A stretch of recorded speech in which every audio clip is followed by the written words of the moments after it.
Hi everyone, and welcome to our Renewable Energy Institute taster session. It's great to have your company for the next, what should be about an hour or so, and look forward to sharing with you today some details of the courses currently on offer from the Institute, and really trying to encourage you to further your careers and realise the opportunities that are currently available worldwide within the renewable energy sector. By way of introduction, my name is John. I'm one of the lecturer team at the Renewable Energy Institute. My background is in green chemistry, material science and catalysis, and over the last decade or so I've found myself increasingly involved in the world of energy, in particular renewables, and within the field of renewables my focus has been very much on hydrogen over recent times. Hydrogen is something which has been an intrinsic part of most of my working life, as it turns out. So it's kind of nice to see how that particular part of the energy system is evolving and has done over quite an extended period. I live on a remote island cluster off the north of Scotland, a little island cluster known as Orkney. And if any of you have followed the Orkney story over the last decade or so, you'll be aware that this has been the location of a large number of really innovative renewable energy projects. The development of the hydrogen ecosystem in Orkney, I wouldn't say it was entirely down to me, but I had a large hand in making that happen. And from that, a lot of the projects you're seeing being spawned around the world right now, projects at gigawatt scale, transformational projects that will help us move the energy transition forward. They started and were innovated here on this small cluster of islands. So in addition to lecturing with the Renewable Energy Institute, I'm a visiting professor at Strathclyde University, and I also run my own consultancy business as well. So it keeps me quite busy. Within the Institute, I teach 3 courses. Firstly, the Renewable Energy and Finance course. I'll tell you some more about that in a few minutes' time.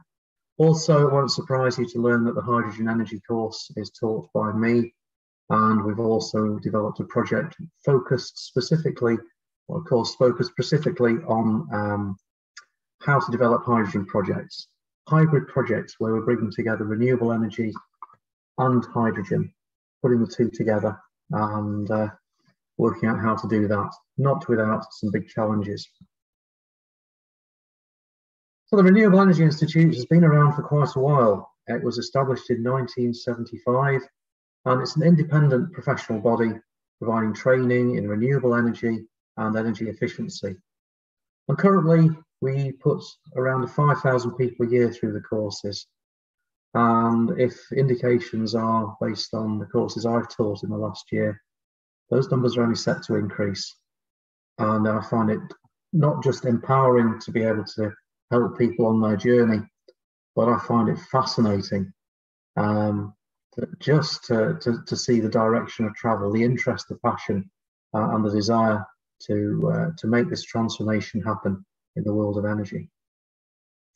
The REI has a wide range of partners, including amongst those are the United Nations Environment Programme, the EMTEU European Project, the IRENA Renewable Energy Learning Partnership, and we're also partnered with a large number of universities and other academic bodies around the world. And speaking of around the world, we have delegates from all around the world. Something else that I find fascinating when I start a course, just to see the geographic spread. And it's not just people from the UK and from Europe. It's people from the African continent. It's people from Australia, both of the Americas, from Asia, all wanting to participate in the courses and to learn from us. And I find that very, very exciting. Amongst those global partners that we work with are a number of major global companies. Companies such as the World Bank, Google, Heineken. It's a very, very long list of companies that send their staff along to our courses. As an organisation, I'm going to quote the Chief Executive of the Renewable Energy Institute. And he says that promoting knowledge sharing and best practice in renewable energy and energy efficiency with leading universities in the United Nations through professional training courses, qualifications, conferences, publications, European projects, global partnerships, membership programs, and the internationally recognised Galileo Master Certificate. They are what underpin what the association, the Institute, is about. And it's great to see the progress being made currently. I mentioned there the Galileo Master Certificate. It's an internationally recognised certificate recognising continuing professional development.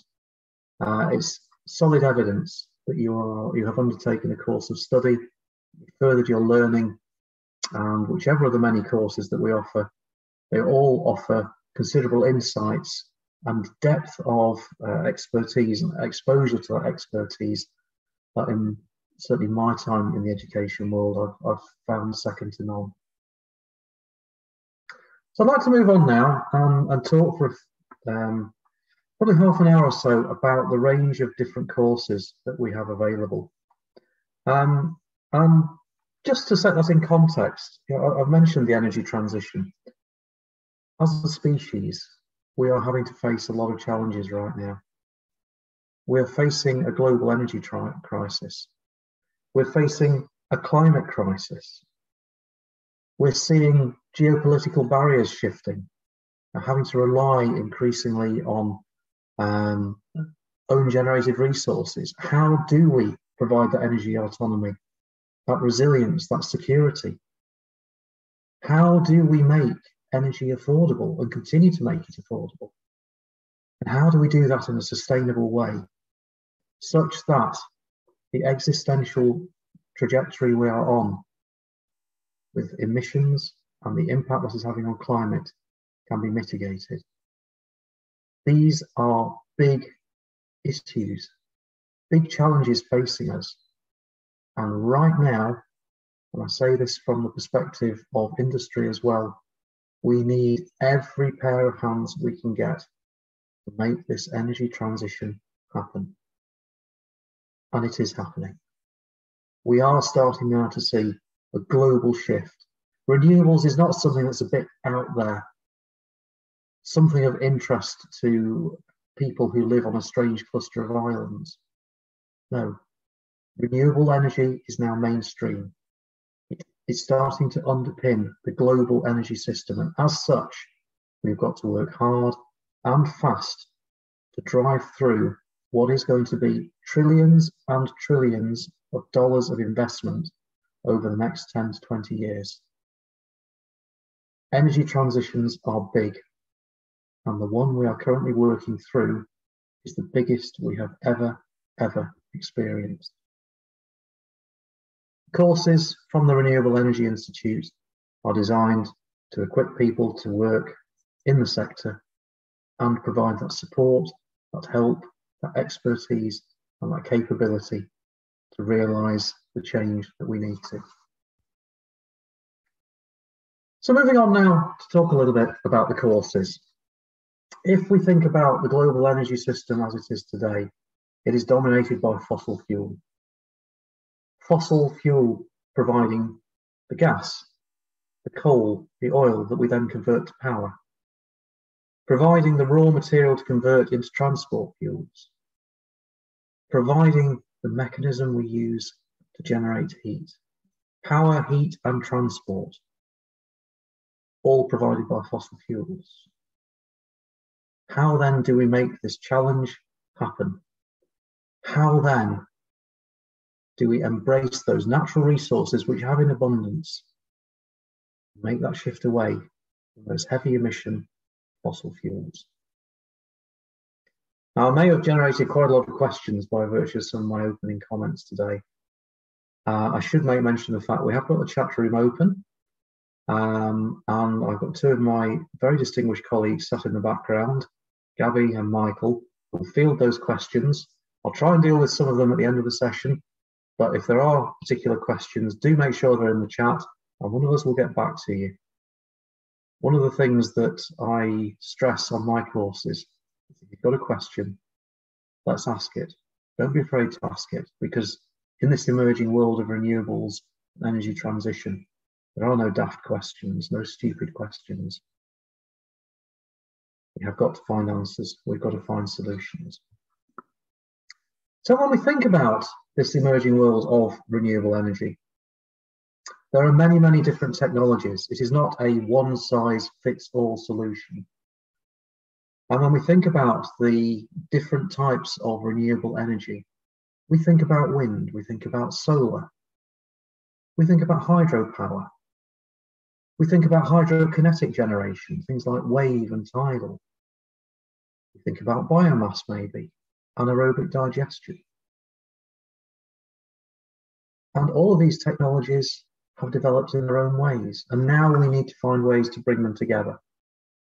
So within the REI, we have a number of courses that pull together the different threads. We've got a number of courses that focus specifically on individual topics.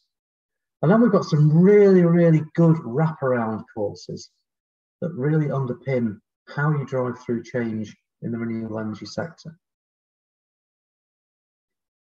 So the first course I want to make mention of is one called Renewable Energy Solutions. And this gives you a great overview of the different renewable technologies I've just mentioned. We look in the course at things like government incentives. We look at how you choose the best renewable energy option. And that's a really important question to address, because if you look in most parts of the world, you'll find that there's times of day when the sun doesn't shine or the wind doesn't blow. And that means without having a hybrid of different renewables and energy storage, which I'll talk about in a few minutes' time as well, it's very difficult to provide that baseload generation that allows you to keep the lights on. It allows you to heat or cool your property. Therefore, we've got to find a way to aggregate a mix of different renewables and energy storage to allow us to make the transition. One of the other things that most of the courses, in fact all the courses that I'm familiar with so far, incorporate is case studies. And these are an important part of our learning. The Renewable Energy Solutions has a number of these case studies. And this helps you to understand where particular technologies are applied, where particular models, incentives, strategies, standards, or indeed successes and failures have happened. Failures are important because we learn from those. Successes are important because that means we have a way we can do more. So we have to think about all of these aspects, and you're now starting to see that the energy transition journey is complex. Many, many different parts and components make up the journey. So that's a Renewable Energy Solutions course, how renewable energy can play its part. Next two courses I want to make mention of focus on two of the specific generation technologies.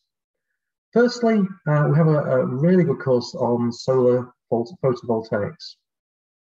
And given the vast expansion in solar, the domination of China as a manufacturing location for photovoltaic cells, and the potential generation we have around the equatorial region, solar will continue to play a major role in renewable energy generation. Within the course, we look at the composition of light. We look at the photovoltaic effect, the construction of cells, the technology. We look at energy generation from sunlight, the efficiency of how those cells will work, how to align the cells, how to design a photovoltaic installation. Then we start to look into costs, because the economics of renewables is really, really important. And also in the course, we attack some very, very practical points about maintenance and reliability. How often do you need to change out your solar panels?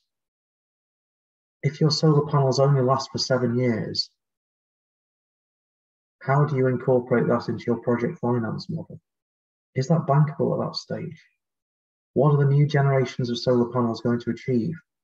Does that 0.2% increase in efficiency that is projected really make a difference? So it allows people attending the course with the lecturer to explore these issues and then equip themselves to go out and work in the solar sector. A similar approach is followed with the wind power course, how the wind power sector works, how a turbine works, what are the different components that you need, how does the supply chain work.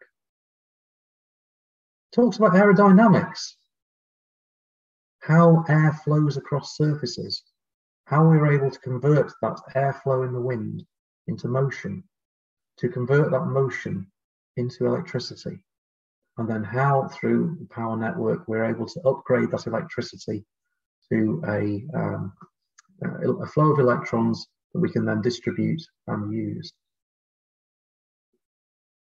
One of the aspects that the wind power course talks about is the wind market. And that's something that the majority of the courses also talk about in detail. What is the market? So not only do we talk about technologies, but we talk about economics. We have to encompass every aspect of this, because it's no use saying, I'm going to build a wind farm and I'm going to sell my electricity. If you have to go to the market and find $50 million for your project, where's that going to come from without a robust business case and your own detailed understanding of your project? So financing project is a part of one of the courses that I teach, but it appears at a number of locations, a number of points within the course, because it is important. Also included in many of the courses is a discussion about policies and procedures. As we shift away from fossil to renewables, many countries have had a programme of incentivisation and subsidies, and those programmes vary from country to country. They vary across time as well, and understanding where those policies are will help understand where assets can be deployed. Think particularly at this moment in time about offshore wind that has again progressed very rapidly from 10 years ago, where people were testing it as an idea, to something that is now going to underpin the energy transition. Offshore wind and our ability to convert offshore wind from electrons to molecules to produce hydrogen and derivatives of hydrogen, such as ammonia. It's a key enabler. And putting our turbines offshore with a 50% capacity factor, that's starting to make the economic case look very, very different. That was policies and the governmental angle that we will also look into on many of the courses. We look at incentives in most of the courses as well. That's really important to understand the subsidy regimes, where particular projects are likely to get funded. On the wind power course, we also deal with a very, very important subject, and that is, what about complaints? What about those difficult bits of renewable projects? A wind turbine, many people say these are ugly.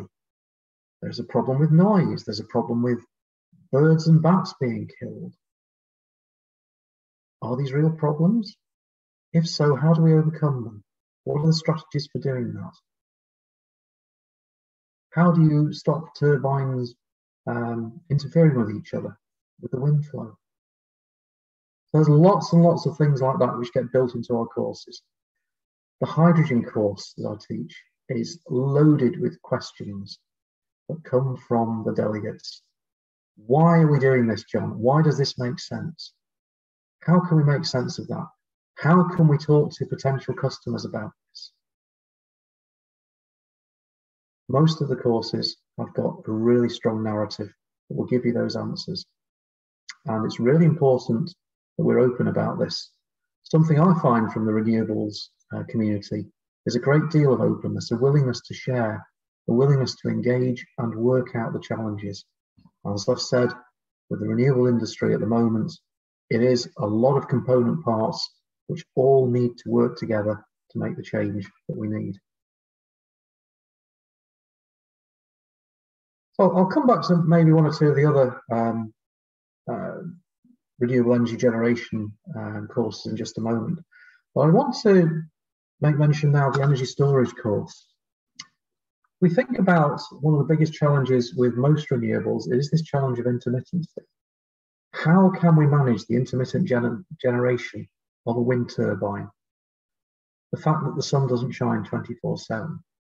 The fact that even with tidal, which is highly predictable, that point of predictability with peak and minimum generation, that shifts across time. Wave generation, the only one that's constant would be hydropower. So how do we provide that balance? And in particular, how do we provide that system resilience at a national scale? Currently provided in most countries by the use of natural gas and the gas grids offering that transmission and distribution network. So we have to tackle this with energy storage. And the energy storage course looks at the different types of electrical energy storage. What are the parameters that are important? How do you operate electrical storage? And it looks at costs and pricing. Another aspect common to many of the courses, the lecturers will bring in real cost data, so you get a real feeling for what is involved. As an example, on my hydrogen course, if you want to know what a proton exchange membrane electrolyzer costs, budget price $1 million per megawatt. But you can add 150% onto that to install and commission and take it through the development process. Exposure to that level of information, some of this stuff you won't find on the internet, and nor will you find people able to explain it to you in the detail that you need. And that's something you'll get from the Institute. So energy storage, we've spoken about some of the technologies in there as well. How you integrate that energy storage into the grids. And then an interesting area it explores is off-grid systems. How do you take something that is islanded and provide that degree of resilience to that off-grid system architecture? The course also then progresses into innovations and thermal energy storage.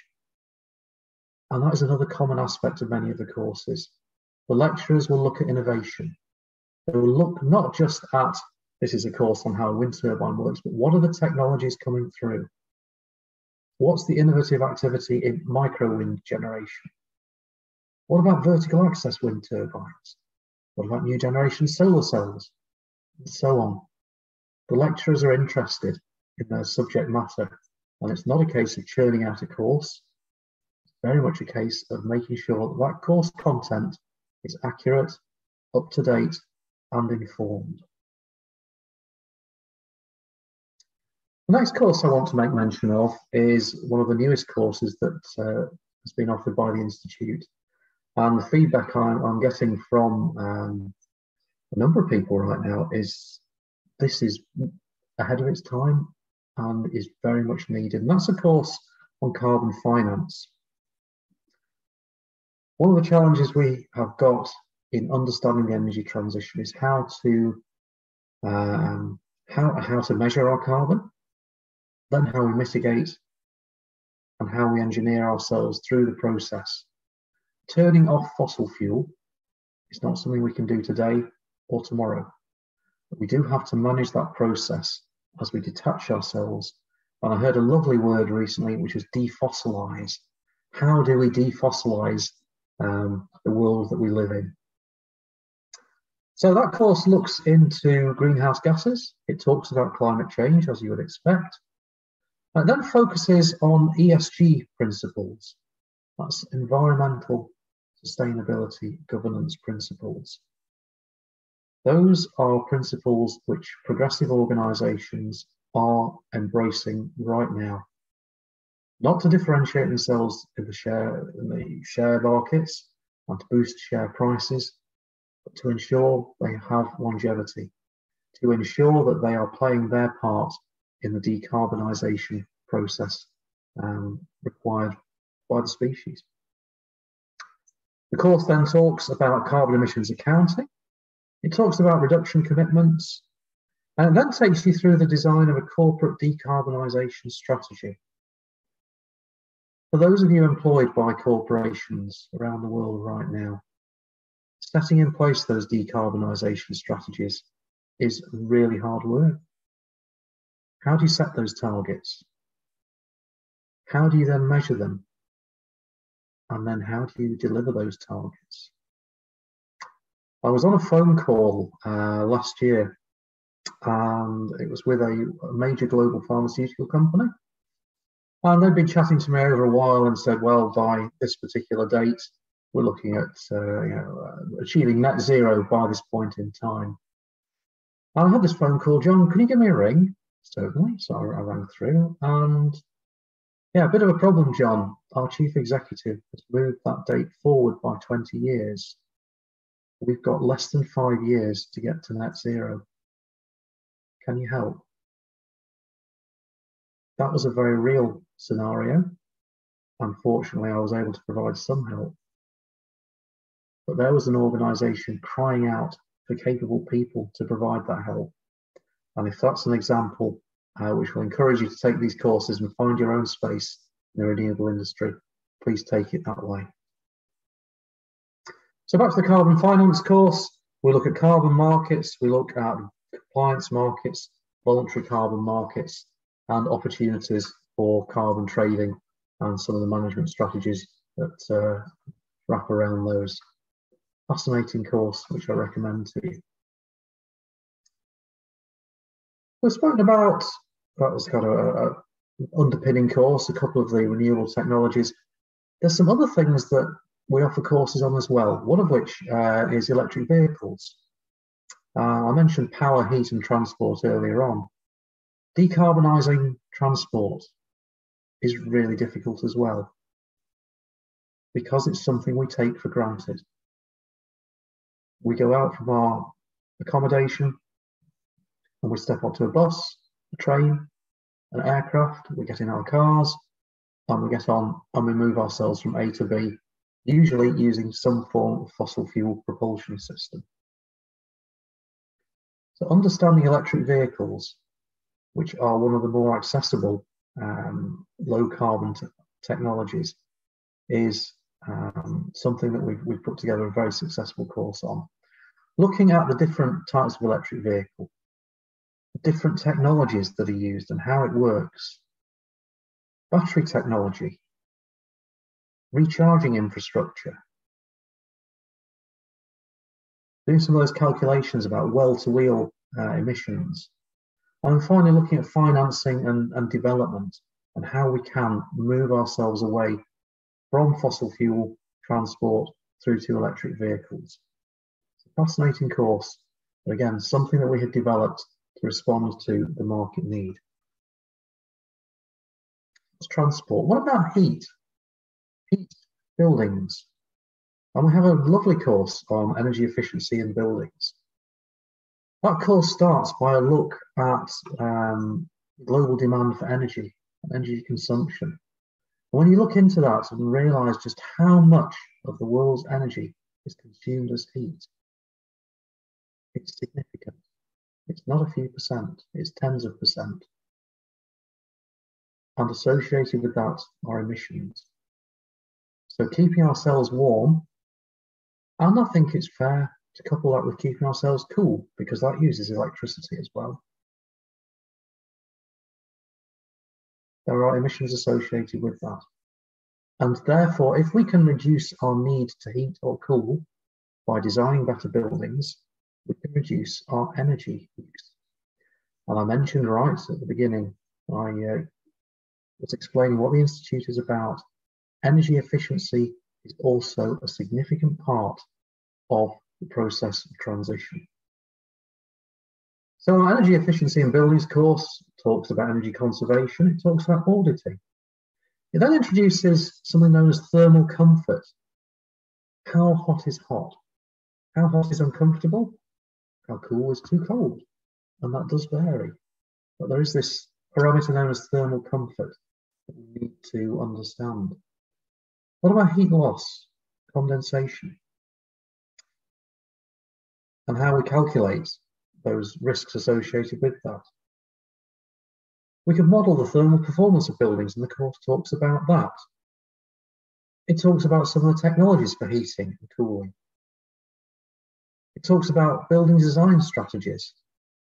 And finally, it talks about embodied energy, which is one of many concepts that you find sprinkled throughout the course. These are terms that the sector has developed over years to help explain the benefits of energy efficiency and renewable energy.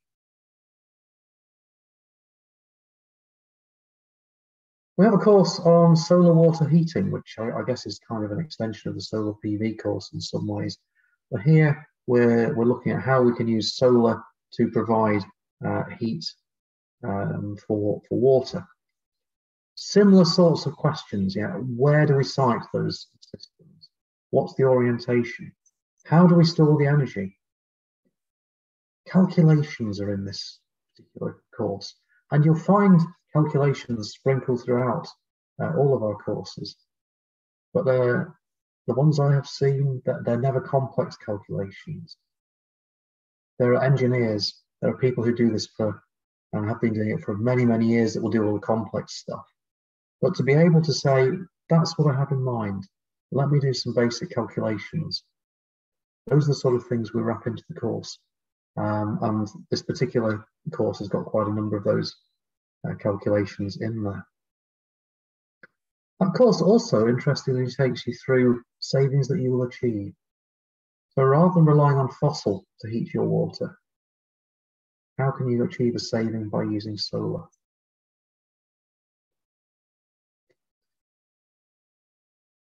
Of the renewable technologies, there's a really interesting suite based around, we'll call it, the power of water. Hydropower is great because you've got a constant flow and a manageable flow. We also have pumped hydro we can consider, where we use electricity at a very, very low price to recycle the water ready to generate when its peak price is available. We've also got wave and tidal technologies, and these are still emerging technologies. Tidal is getting very close to market now, with multi-megawatt installations happening.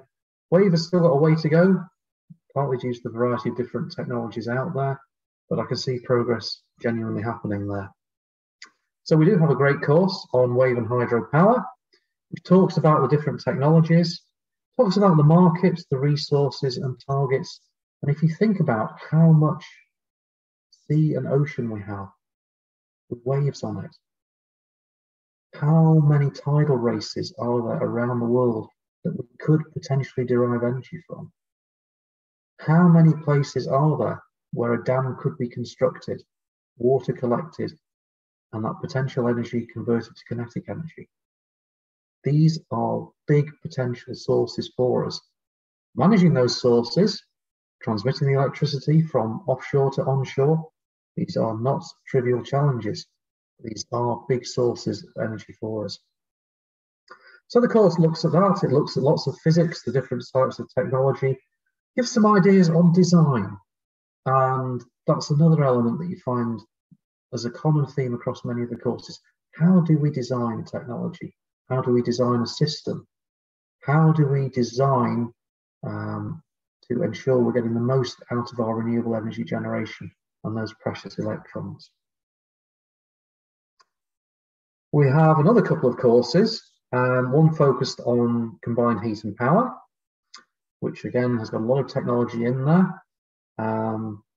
Lots and lots of stuff in there about design and guidance and the sort of different technologies that are out there. And we've got a really good course also available on heat pumps, which is, again, a technology that is emerging very, very rapidly as an alternative to boilers. Pumps, they work, of course they work. However, putting them in buildings that are not properly adapted to accommodate heat pumps is a big part of that narrative.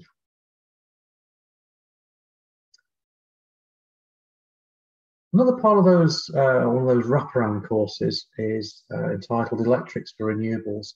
And this is a great course. as I mentioned when I was talking about wave and tidal earlier on, connecting those generation assets through to the grid or through to a battery storage system. There's a lot of electrical engineering that is required to do that. There's also a lot of copper needed to do that. And as a little digression for a moment, the amount of copper we need for the energy transition will far outstrip the supply of available copper at this point in time. And that's something, again, that we do talk about in a couple of my courses, is availability of critical raw materials. So you'll find this almost inquisitive detective nature, which my colleague lecturers and I have, this need to drill down and resolve some of these questions, but also to challenge as well and say, if this was easy, we'd have done it already. What we're actively involved in here is something that is difficult, but it will work. And it's going to take all of us working together to make it happen. So the Electrics for Renewables course is brilliant. We talk about systems architecture. We talk about how you can design that electrical grid. We talk about cables and voltage drops. We talk about safe operation and installation. Safety is something I talk about a lot on the hydrogen courses. Again, a theme that is woven through many of the courses because it's important.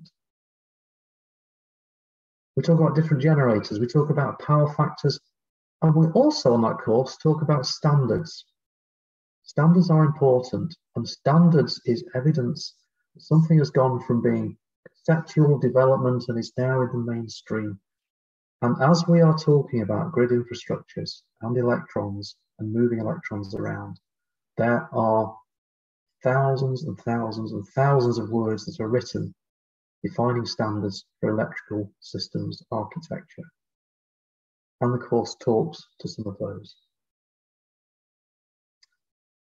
So just a couple more courses I want to make mention of, and then we'll perhaps give one or two wrap-up comments. Biomass is a course that we offer. We talk about what is biomass, what about the markets. We talk about some physics and engineering there, the types of technology, the importance of moisture content, design guidance, and where those technologies can be deployed. There's also another really interesting course which is focused on project management. Now, there are many project management courses out there. This one is focused on the renewables sector and looks at all the things you'd expect to see within a project management course, but it's got a renewables flavour around it. So we've got things there like the project environment, roles and responsibilities, stakeholder management, which is absolutely critical for renewables projects. I would say on hydrogen projects and hydrogen with renewables projects, stakeholder management is occupying probably 25% of my time. Procurement, the project risk management process, communication, all of those things wrapped into that course, which again, integral part of the offering from the REI. So the final few courses are the ones that I teach. And as I mentioned earlier, there are 3 of them.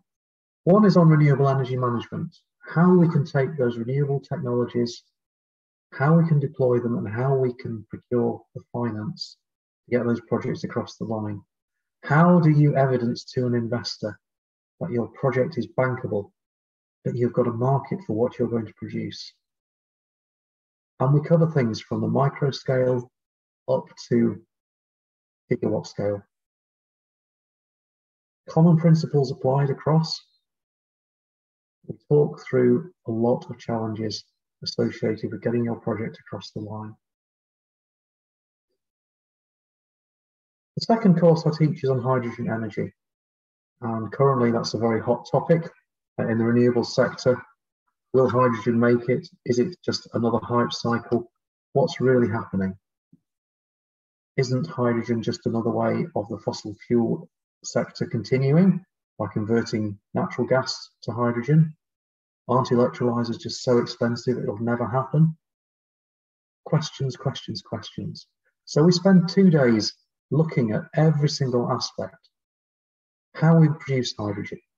We look at the economics.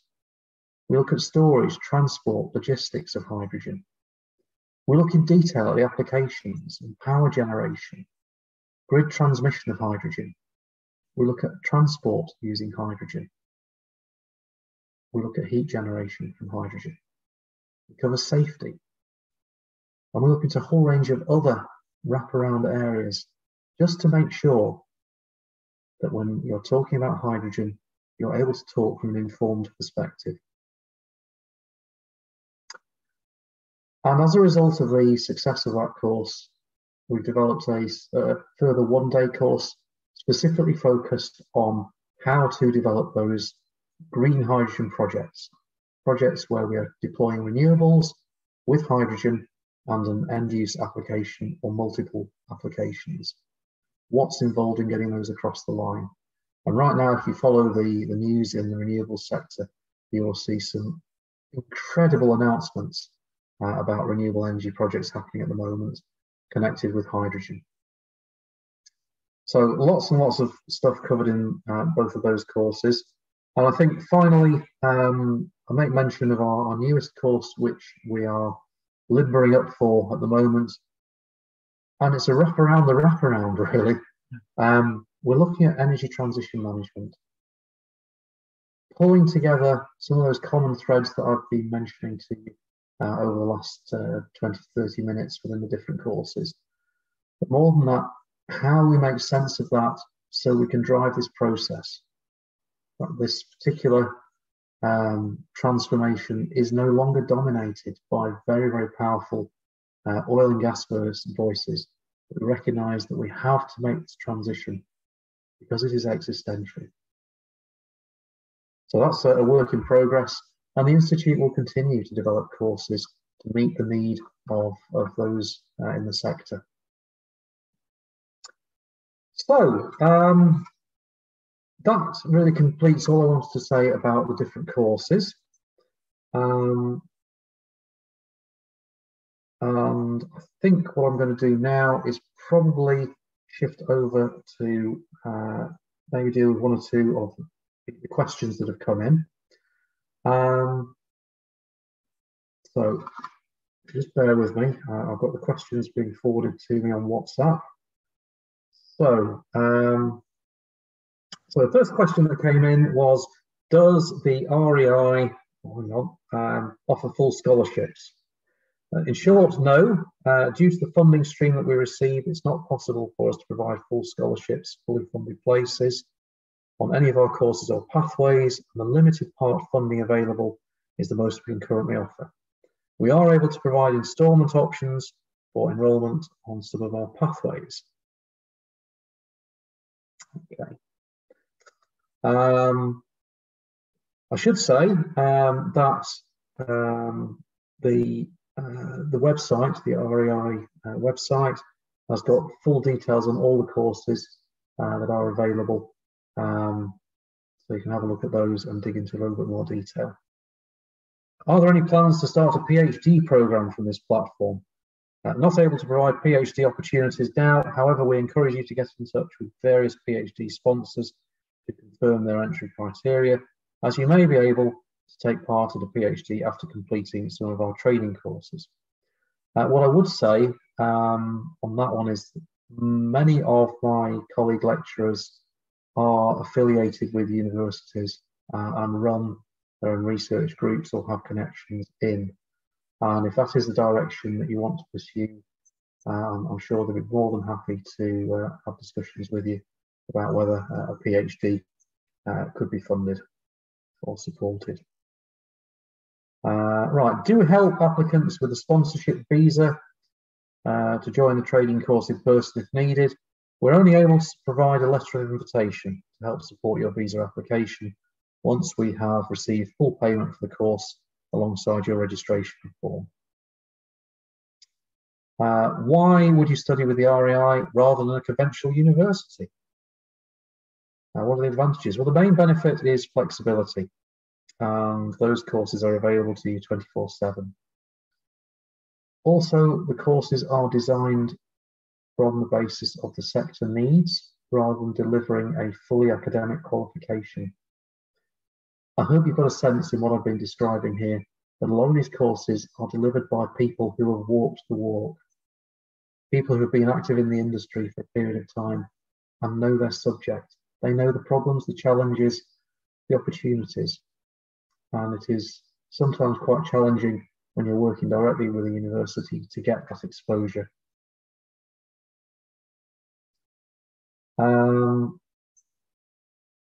Okay. So here's an interesting question. Will blockchain technology be integrated into the sector in the future? I've noticed companies like EnergyWeb tokenizing energy. So that's something I cover on one of my courses when I talk about the global energy system. And I mentioned earlier about off-grid systems. So picture, if you will, a group of houses, each equipped with a solar generation possibility. One of those houses is currently unoccupied. They've gone on holiday. What happens to those electrons? It is quite possible for you to sell those electrons to the grid. It's also possible for you to sell those to someone in the neighbourhood. And it may be that someone in the neighbourhood has got 3 electric vehicles and have only got enough electrons from their own generation to refuel 2. So, does the possibility exist to do those micro transactions, allowing someone to move their own electricity to a neighbour? And of course, a blockchain methodology is something that will allow you to do that.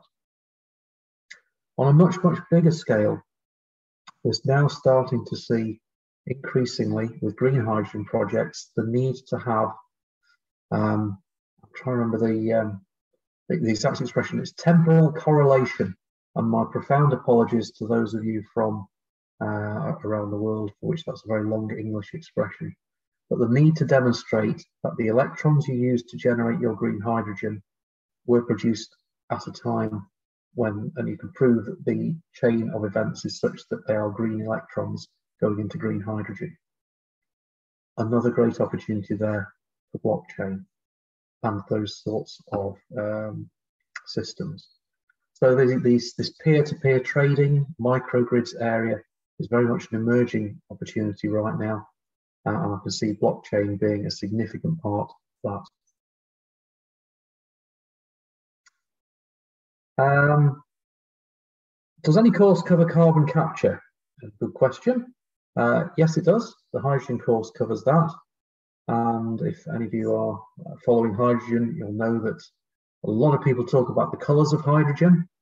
And one of my opening comments when we would go in the course is hydrogen has no colour at all. And yet we do talk about different colours of hydrogen: blue hydrogen, grey hydrogen, green hydrogen. For us to produce low carbon hydrogen, if we are making hydrogen from natural gas, we have to have carbon capture. So we do talk about it, the pros and cons and some of the challenges associated with it on the hydrogen energy course.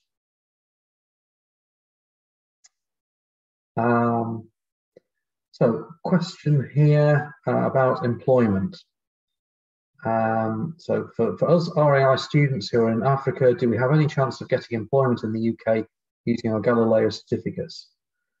So an important point here is the RAI cannot guarantee employment. I can say that because I'm in contact with a lot of my former students, delegates, many of them have moved on very, very successfully, and the Galileo certificate has been a real springboard. It's allowed them to say, I can talk confidently now about my subject area. So finding employment is therefore easier because you've done one of the courses. I repeat though, our courses are CPD, Continuous Professional Development, and that's those are accredited hours. Okay, now just to repeat as well, there's been a phenomenal amount of questions coming on the chat. I've just picked up on a handful. I'll perhaps do one or two more in a moment. We will get back to you with answers on all the questions. The team at the RAI are very, very diligent, very keen to make sure that you're able to step up and enjoy one of our courses as well. Next question, do you have any types of working group, workshop, brainstorming session where we'll have the opportunities to get help from your professionals, explore our creative concept ideas related to renewable energy technologies? So many of my colleagues and I incorporate workshops, we look at case studies, we look at scenarios, and we integrate those. And there's a lot of questions and answers that go on within that. I think there is merit in perhaps doing something slightly different away from the courses to allow that creativity to come to the fore. But I do find having a lot of open questions and answers on the courses, it allows those on the courses to explore and to learn and to share. I think that's one of the important aspects, certainly from the courses I take, is the way that everyone ends up enriching the learning together. Right. So I'm just going to make mention of a number of courses we've got coming up. So the next one is later this week. We've got a Renewable Energy Management and Finance course. We've got Carbon Finance coming up on the 31st of January, 1st of February. Energy Storage is running the 21st to 22nd of February. Hydrogen is running, Hydrogen Energy, 28th of February to the 1st of March. And then on the 14th of March, we're doing that third day that I mentioned, developing hydrogen energy projects. Combined Heat and Power is running on Thursday, the 16th of March. Wave and Hydro on Tuesday, the 18th of April. And then the brand new course, all being well, Energy Transition Management will run on Tuesday, the 25th to Wednesday, the 26th of April. And then we have a solar photovoltaics course running Wednesday, the 29th to Thursday, 30th.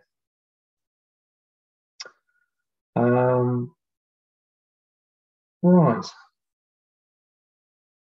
So lots and lots of questions coming in, and I'll say we'll do our best to get back to you as soon as possible. So I'll just keep an eye on the time here. So I'll just take maybe one or two more of the questions, and then we'll wrap up. So is there any coverage of how we ensure that the production of renewables and energy storage does not outstrip the benefits? Like mining lithium from the ground is sometimes very damaging to the environment. So offsetting this initial damage, is it covered in the Carbon Finance course? Large elements of that are covered on as part of the Renewable Energy Management and Finance course. And we talk there, lithium does get quite a mention there, as does nickel and cobalt. There's a question came in as well about iridium in the context of hydrogen production, and we do cover that one as well during the hydrogen energy course. Okay, so I think that covers off pretty much most of the information I wanted to cover on the course, as well as some of your questions. So I'm just going to close now by saying, if you have got further questions, please send them through to training@renewableinstitute.org. One of the team there will pick them up. Great. So that's probably as much as I wanted to say. Thank you all very much for taking the time to join us today. It has been a pleasure taking you through what we are about as an institute, the range of courses that we cover, and I look forward to joining you on some of the courses in the months and hopefully years ahead. Thanks for joining us.